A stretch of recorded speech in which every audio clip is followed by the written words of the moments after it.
Nabi Shallallahu Alaihi Wasallam di masa awal-awal keislaman di Madinah, masa awal-awal pembentukan syariat, masjid baru dibangun, okay? Masjid An-Nabawi, suasana masih biasa, belum seperti kita sekarang yang ada karpetnya, ada ketenangannya, ada kenikmatannya. Jadi alasnya masih tanah, tiang-tiangnya masih pohon kurma, atapnya masih dari daun-daun kurma, sangat sederhana.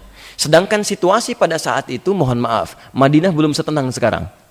Ada banyak preman-preman di sekitaran Madinah. Ada banyak orang-orang Yahudi yang seringkali suka mengganggu. Ya?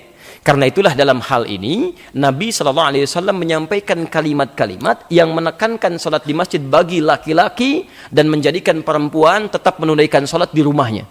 Sehingga keluarlah bahasa-bahasa Nabi, sholat yang paling utama bagi perempuan, tunaikan di rumahnya. Sepanjang tetap ke dalam rumah, maka itu yang terbaiknya. Sholat bagi laki-laki, tunaikan di masjidnya. Jelas di sini? Jadi kalimat-kalimat ini disampaikan oleh Rasulullah SAW dalam konteks keadaan pada saat itu masjidnya belum terbuka nyaman untuk ibadah bagi para perempuan. Nah, disimpulkan oleh para ulama, nanti ibu jangan bertanya lagi ya dalam persoalan ini. Disimpulkan oleh para ulama, larangan bagi perempuan sholat ke masjid pada saat itu ternyata diikat dengan sebab-sebab tadi. Satu, di jalan belum aman, masih ada fitnah. Kedua, tidak ada tempat khusus di masjidnya. Pelan-pelan. Saya ulang. Satu, keadaan belum aman, masih ada fitnah.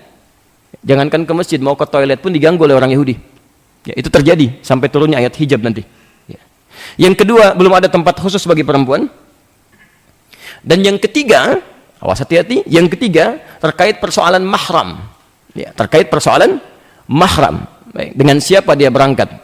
Ataukah ada persoalan di rumah? Awas, ada persoalan di rumah yang menjadi kewajiban bagi perempuan yang harus ditunaikan ya, dibandingkan dengan dia berangkat ke masjid. Kalau yang tiga ini sudah gugur dalam perempuan, maka kesunahan ke masjid itu bisa berlaku sama ya, kesunahan ke masjid, maksudnya sholat di masjid itu berlaku sama hukumnya baik laki-laki ataupun perempuan.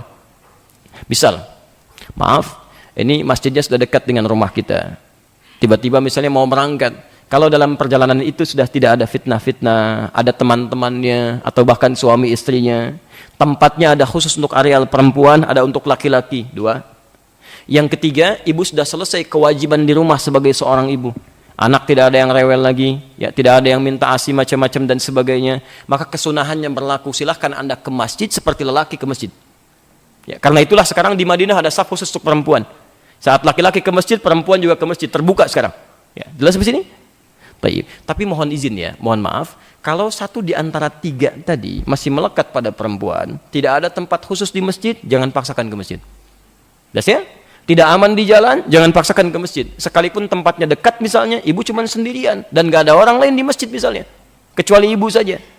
Atau yang ketiga, saat akan berangkat, anak-anak di rumah menuntut kewajiban seorang ibu, maka sholat terbaik bagi perempuan tunaikan di rumahnya dan pahalanya sama dengan ke masjid.